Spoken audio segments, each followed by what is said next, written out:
Hello everyone, চলে এলাম আবারও একটি নতুন ব্লগ নিয়ে।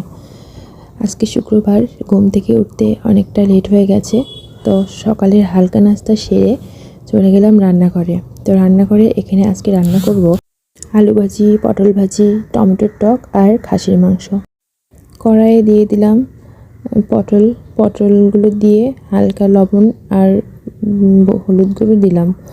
পটল ভাজিটা হয়ে গেছে, নামিয়ে নিয়ে আলু ভাজিগুলো দিয়ে দিলাম। আলু ভাজিগুলো প্রায় হয়ে গেছে।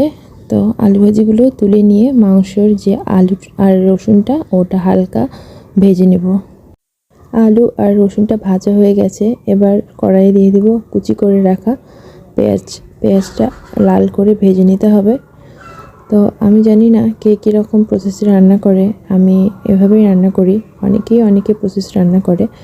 তো আমি যেভাবে রান্না করি তোমাদের কাছে সেটা শেয়ার করলাম।